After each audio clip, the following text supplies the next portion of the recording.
Muito obrigado por escolher o Ministério de Vídeo e Áudio do Templo Batista Maranata. Depois de ouvir esta mensagem, visite o nosso site www.tbm.org.br. Nossa igreja oferece discipulado cristão, instituto bíblico e muitas oportunidades para o seu crescimento espiritual. Que Deus o abençoe. Maranata, ora vem, Senhor Jesus. Abro então a palavra de Deus no livro de Isaías, capítulo 58. Isaías 5:8, por favor. Aí nós vamos nos colocar em pé para a leitura da palavra de Deus.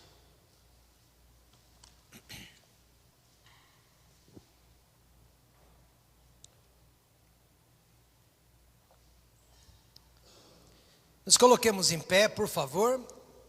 Isaías 58, a partir do versículo 3. Jejum e oração. Dizendo: por que jejuamos nós e tu não atentas para isto? Por que afligimos as nossas almas e tu não sabes? Eis que no dia em que jejuais, achais o vosso próprio contentamento e requereis todo o vosso trabalho. Eis que para contendas e debates jejuais, e para ferirdes com punho iníquo. Não jejueis como hoje, para fazer ouvir a vossa voz no alto. Seria este o jejum que eu escolheria? Que o homem um dia aflija a sua alma, que incline a sua cabeça como junco, e estenda debaixo de si saco e cinza? Chamarias tu a isto jejum e dia aprazível ao Senhor? Porventura não é este o jejum que escolhi? Que soltes as ligaduras da impiedade, que desfaças as ataduras do jugo, e que deixes livres os oprimidos e despedaces todo o jugo. Querido Deus, eterno Pai, nos mostra, Deus, o que precisamos fazer para te agradar.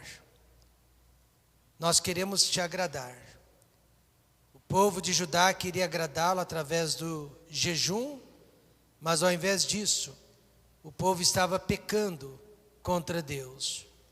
Às vezes nós estamos na igreja, orando, cantando, talvez até jejuando, mas nós não estamos te agradando, ó Pai, porque os nossos motivos não são justos perante os olhos de Deus. Fale conosco, ó Pai, nesta manhã. Nós precisamos viver uma vida agradável a Deus. Uma vida, ó Pai, que satisfaça o nosso Deus. Por isso eu peço que fale a cada coração aqui nesta manhã, através deste estudo. No nome de Jesus. Amém. Podem se assentar? Oração é falar com Deus, passar tempo com Deus e ter intimidade com Deus.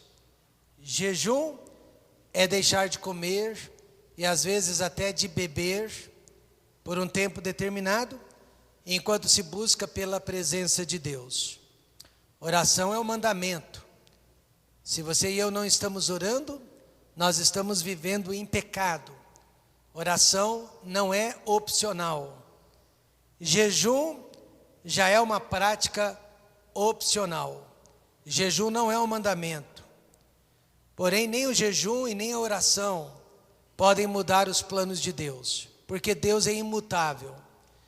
O jejum e a oração devem servir para mudar os nossos planos, nossos pensamentos, nossos desejos, mas jamais os pensamentos de Deus.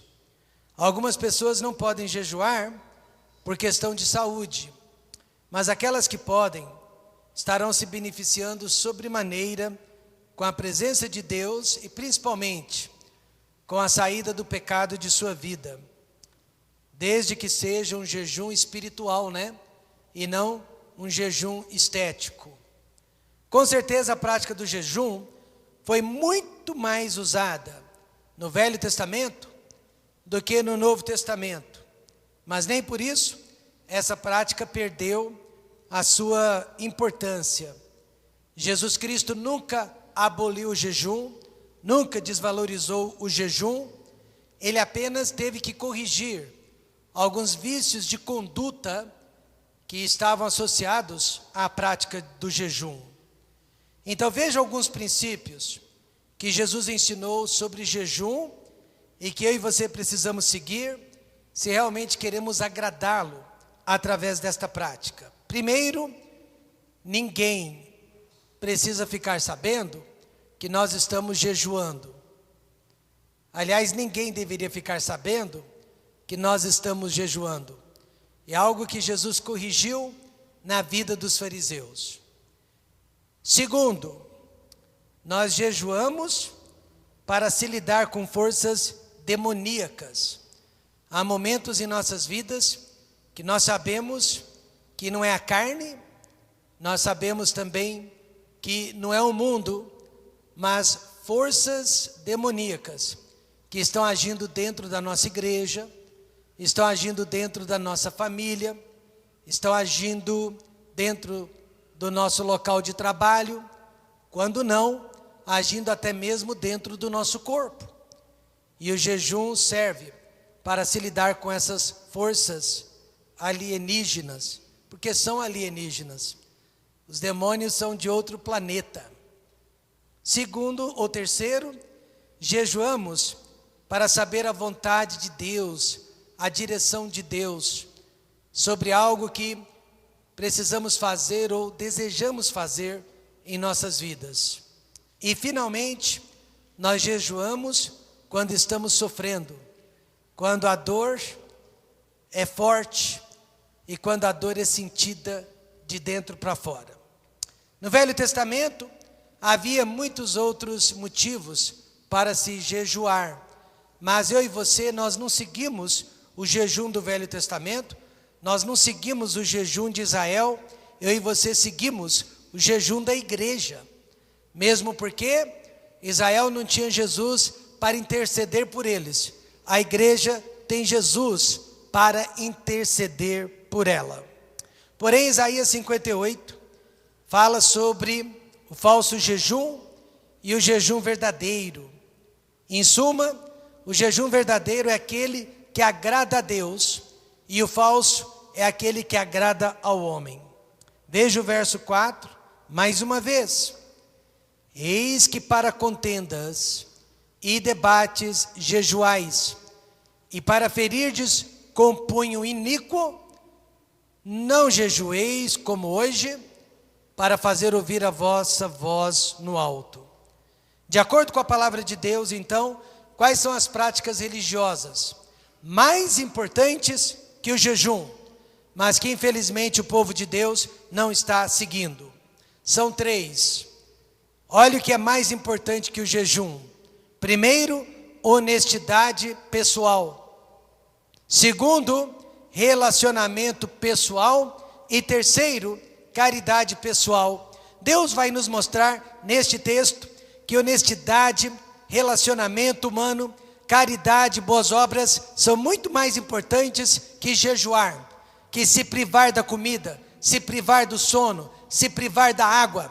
Essas coisas não chamam a atenção de Deus mais do que viver uma vida que agrada a Deus. Amém, irmãos? É sobre isso que Isaías 58 está falando. Fazendo isso, nós realmente não precisaremos de jejum, a não ser naqueles casos mencionados aqui no Novo Testamento. Primeiro de tudo, Deus quer ver honestidade pessoal de nossa parte. Verso 6. Porventura não é este o jejum que escolhi? Que soltes as ligaduras da impiedade. E o contexto aqui se refere à prática da escravidão e do empréstimo compulsório. Os judeus mais ricos estavam se aproveitando dos judeus mais pobres, através de contratos abusivos. Eles estavam indo muito além do que a lei de Moisés permitia e recomendava. Seus irmãos literalmente estavam sendo acorrentados, vendidos, maltratados, e tudo isso através de ligaduras, ou seja, contratos legais e devidamente assinados. Por isso mesmo eu sempre digo que a palavra de Deus está acima de qualquer contrato. Amém, irmãos? A palavra de Deus está acima da constituição de um país. A palavra de Deus está acima de qualquer código de ética, de qualquer profissão que seja. A palavra de Deus está acima de qualquer código civil, está acima de qualquer estatuto internacional, pois nem tudo que é legal é moral e espiritual. Alguns contratos são ímpios, anti-Deus, antibíblicos, e precisam ser reavaliados. Deus queria então que o seu povo sofresse a perda, mas que jamais fizessem com que outros perdessem. Isso é melhor que jejum. Veja 1 Coríntios 6, verso 7. Na verdade, é já realmente uma falta entre vós, terdes demandas uns contra os outros. Por que não sofreis antes a injustiça? Por que não sofreis antes o dano? Deus é contra a prática de empréstimo. Realmente a Bíblia não aconselha o empréstimo. Mas se um crente concordar em emprestar para outro, através do amor, da generosidade, não pode jamais cobrar juros. E se o devedor não pagar, não pode jamais obrigá-lo, através de ameaças ou litígios. Veja o que Jesus disse: e se emprestardes àquele de quem esperais tornar a receber, que recompensa tereis? Também os pecadores emprestam aos pecadores para tornarem a receber outro tanto. Na época que 20 mil reais valia muito dinheiro, o novo convertido desta igreja me procurou. E ele disse que havia emprestado esta quantia para um de seus tios. Mas o tio não conseguia pagá-lo e por causa disso estava havendo problemas familiares. E ele me perguntou como ele poderia reaver o dinheiro que havia emprestado para o tio.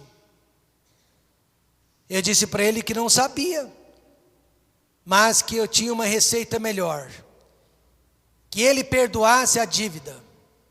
Ele disse: mas eu preciso desse dinheiro, eu preciso desta quantia. Eu disse para ele: o fato de você precisar não vai garantir que o seu tio possa pagar. Mostrei para ele o que a Bíblia ensina, e através da fé, aquele novo convertido resolveu perdoar a dívida do tio. Escreveu-lhe uma carta dizendo que a dívida estava perdoada e que a paz familiar e a amizade entre eles eram muito mais importantes que o dinheiro. Aquele tio que até então não era fã da nossa igreja, criticava a nossa igreja, a partir daquele dia tornou-se nosso amigo e não nos criticou mais. E aquele novo convertido eventualmente se formou em direito, tornou-se um advogado renomado na nossa cidade e desde então já recebeu muito mais do que perdeu. Amém, irmãos? Eu sei que essa não é a receita que as pessoas gostariam de ouvir, mas é a palavra de Deus ensinando. Para Deus são atitudes assim melhores que um jejum de 7 dias. Ligaduras da impiedade se referem a qualquer prática de materialismo e de usura que praticamos no mundo capitalista. Irmãos, a Bíblia é capitalista, mas ela é completamente contra o capitalismo selvagem. Ela é contra a especulação financeira, ela é contra a enganação para se ganhar dinheiro a qualquer custo. Certa vez um corretor de imóveis me disse: pastor, não construa uma casa, compre uma casa construída. Eu perguntei para ele: mas por quê? E ele disse: se você construir uma casa, vai ter problemas com o engenheiro, com o pedreiro, com o marceneiro, e com todos os eiros envolvidos na construção. Infelizmente, ele tinha razão. Por quê? Porque o homem, ele quer tirar vantagem em tudo. Nem que para isso ele tenha que enganar, tenha que mentir, tenha que fazer menos do que foi contratado para fazer ou fazer mal feito. Era isso que estava acontecendo no tempo de Isaías. E Deus mandou dizer para aquele povo: do que adianta vocês guardarem jejum se não estão sendo honestos uns para com os outros? E eu fico pensando, será que nós estamos sendo honestos para com o nosso Deus? Será que nós estamos sendo honestos para com o nosso patrão? Missionários estão sendo honestos para com as igrejas que eles representam? Será que nós estamos sendo honestos para com o nosso governo? O povo perguntou para Deus: por que jejuamos nós e tu não atentas para isso? E Deus respondeu: porque vocês não são pessoas honestas. Além da honestidade pessoal, o que seria mais importante que jejum? Relacionamento humano, relacionamento pessoal.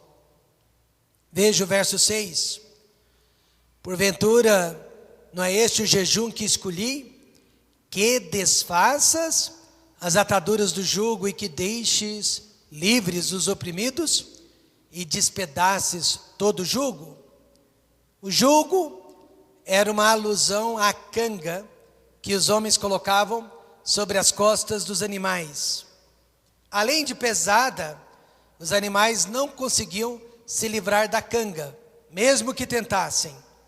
Deus então ficou muito triste ver que irmãos estavam colocando cangas pesadas sobre outros irmãos.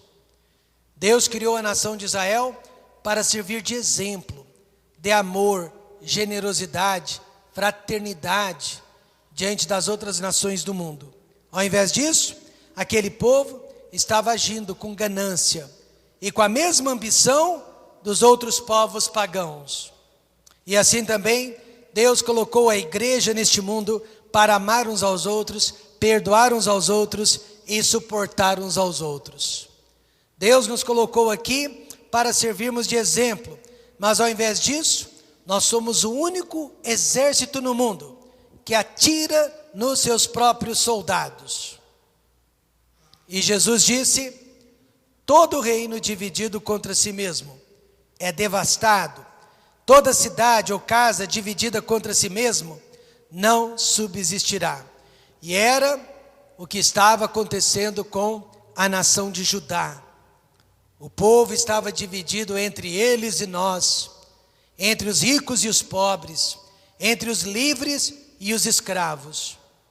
Não foi à toa então que o rei da Babilônia, Nabucodonosor, levou todos aqueles judeus para o exílio e mandou matar a grande maioria deles. Relacionamento humano é muito mais importante que doutrinas. Relacionamento humano é a essência de uma família, é a essência de uma igreja, é a essência de uma empresa. Haja vista que todas as cartas dos apóstolos, todas elas, tratam do relacionamento pessoal, tratam do relacionamento humano.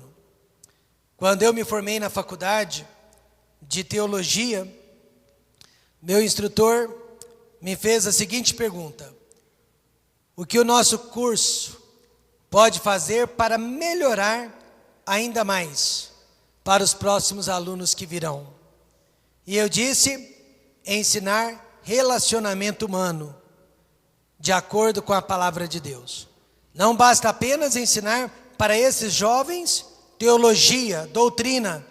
Igrejas não estão fracassando nesta manhã por falta de doutrina ou teologia, mas a maioria das igrejas está fracassando porque seus líderes não sabem lidar com a ferramenta mais importante que existe no ministério, que é o ser humano. Amém, irmãos?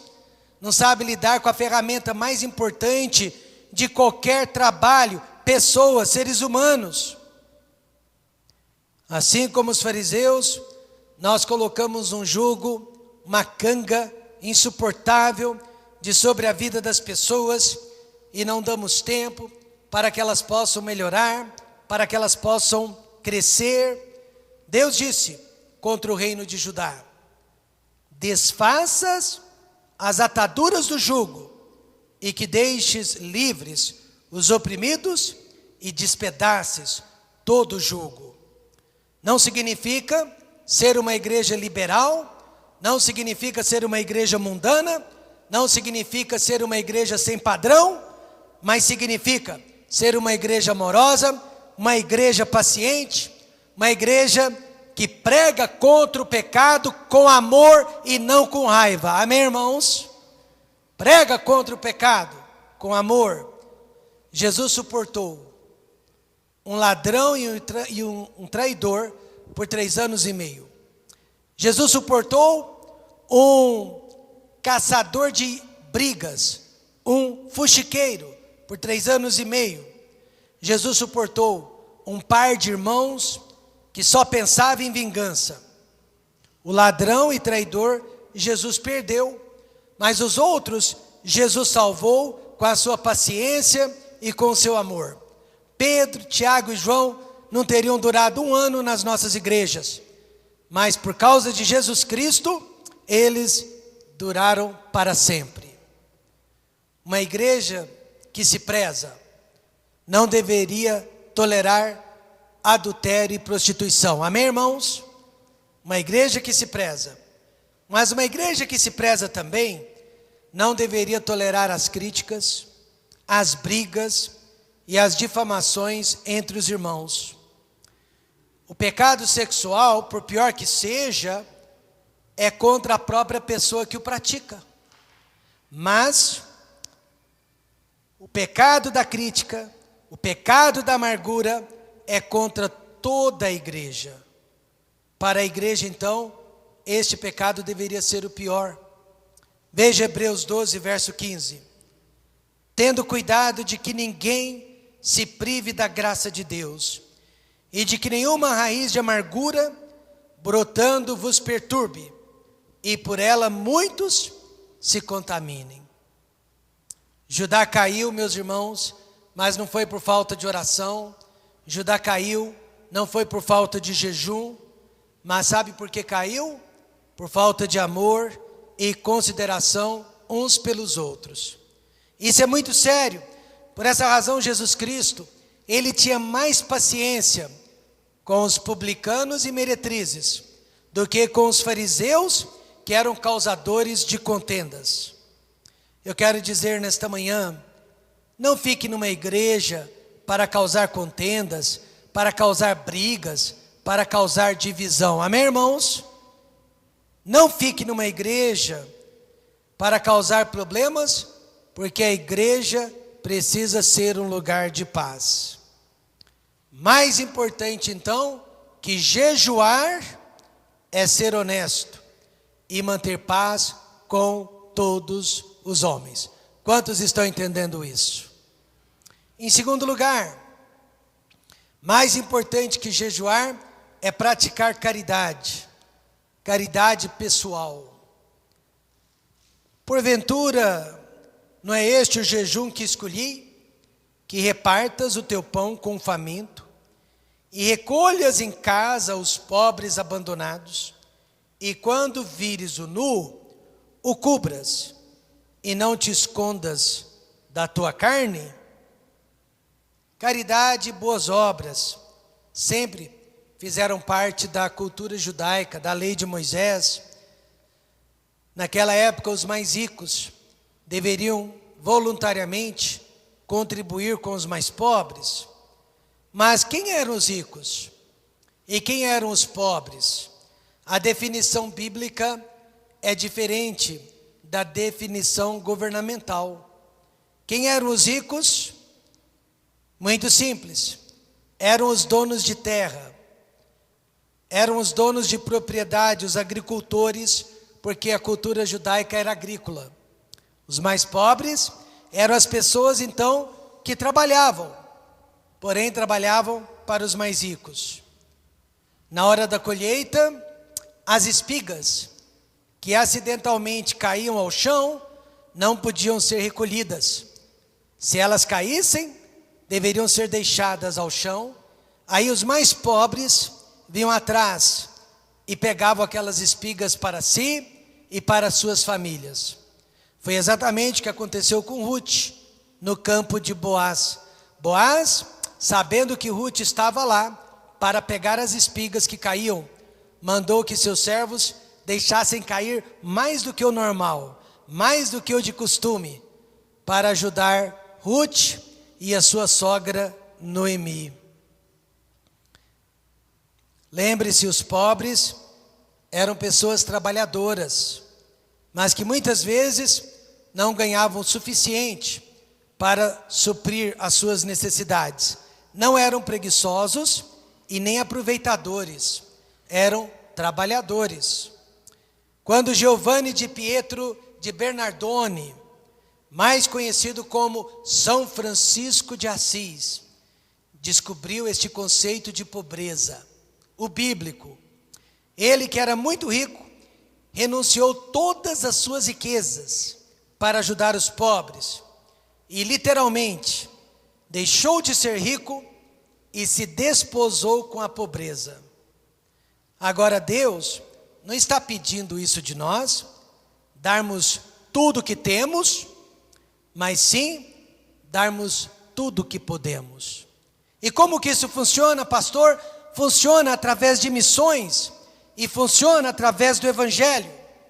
Assim que a igreja de Jerusalém nasceu, os irmãos se reuniram para ajudar uns aos outros e principalmente os apóstolos, que estavam saindo para levar a palavra de Deus. Naquela época, eles faziam trocas entre os seus bens, e a Bíblia diz que vendendo suas propriedades, ajudavam quem havia de mister, ou seja, ajudava quem realmente precisava e ajudava quem realmente merecia. A igreja não jogava dinheiro fora e não ajudava qualquer um, mas as pessoas eram selecionadas. Veja Atos 2,45. E vendiam suas propriedades e bens, e repartiam com todos, segundo cada um havia de mister. A verdade nua e crua é que nós, hoje em dia, não estamos praticando caridade como deveríamos. Como? Sempre, mas sem tocar trombetas. Esta igreja, desde que nasceu, tem o costume de doar cestas básicas. Todos os meses, nós doamos algumas cestas para famílias carentes, pessoas carentes, mas sem criar dependência. Raramente, nós entregamos uma cesta para a mesma família, consecutivamente, porque nós não queremos criar dependência. Também nós não publicamos no jornal, não anunciamos no site o que nós estamos fazendo. Por quê, pastor? Porque Jesus deixou este ensinamento bem claro. Ele disse: quando, pois, deres esmola, não faças tocar trombeta diante de ti, como fazem os hipócritas, nas sinagogas e nas ruas, para serem glorificados pelos homens. Em verdade vos digo que já receberam o seu galardão. Então muitas coisas nós estamos fazendo para Deus ver, não para o homem ver. Amém, irmãos? O avô de minha esposa, pai do meu sogro, era um dos homens mais pobres da sua cidade. Trabalhador braçal, semi-analfabeto. Apesar disso, ele era um dos maiores dizimistas da sua igreja. E essa informação chegou ao conhecimento da Receita Federal norte-americana, porque nos Estados Unidos, doações, dízimos, podem ser abatidos do imposto de renda. E a Receita Federal daquele país percebeu que ele estava dando quase tudo para a igreja. havia alguma coisa de errado. Mandaram o auditor na casa do Mr. Gilmer. Ele ficou investigando o Mr. Gilmer por quase uma semana. Perguntou: como que o senhor, sendo pobre, dá quase todo o seu dinheiro para a igreja e ainda consegue viver? O auditor não gostou da resposta. Mr. Gilmer disse: através da fé, nada me falta. E depois de uma semana, aquele fiscal não achou nada de errado na vida financeira do Mr. Gilmer e foi embora impressionado. Caridade, meus amados irmãos, não significa apenas algo de bom que nós fazemos, como dar uma oferta anônima, entregar nossos dízimos, entregar a nossa promessa de fé para missões. Tudo isso é caridade. Mas caridade também é algo de mal que deixamos de fazer. Caridade é não falar mal das pessoas, caridade é não sentir raiva das pessoas, caridade é não brigar, não maltratar o nosso próximo. Amém, irmãos? Isso também é caridade. Interessante. A igreja jamais deveria ser conhecida pelo seu tamanho, pela sua riqueza ou pelos seus líderes, mas sim pelo seu amor. Veja, nisto todos conhecerão que sois meus discípulos, se vos amardes uns aos outros. Então, resumindo, o que poderia ser mais importante que jejuar? Está no nosso texto, mas poderíamos expandir esta pergunta. O que seria mais importante do que se vestir exteriormente da melhor maneira possível? O que seria mais importante do que participar de todos os cultos semanais da sua igreja? O que seria mais importante? Ser honesto. Amém, irmãos? Ser honesto uns para com os outros. Não tirar vantagem das pessoas. Sofrer a perda sempre que necessário. Segundo, ter paz com todos os homens. E terceiro, praticar a verdadeira caridade.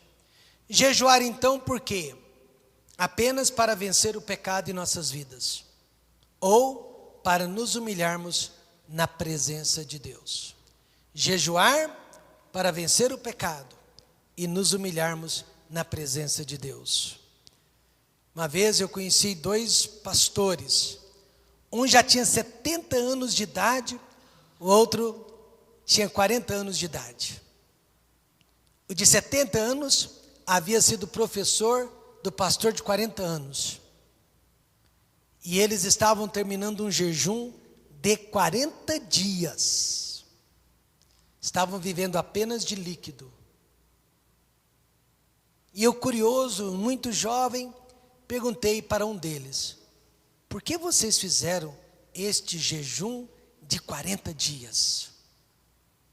Claro que eu esperava uma resposta tal como esta: porque nós queremos que a nossa igreja cresça, seja uma das maiores da cidade.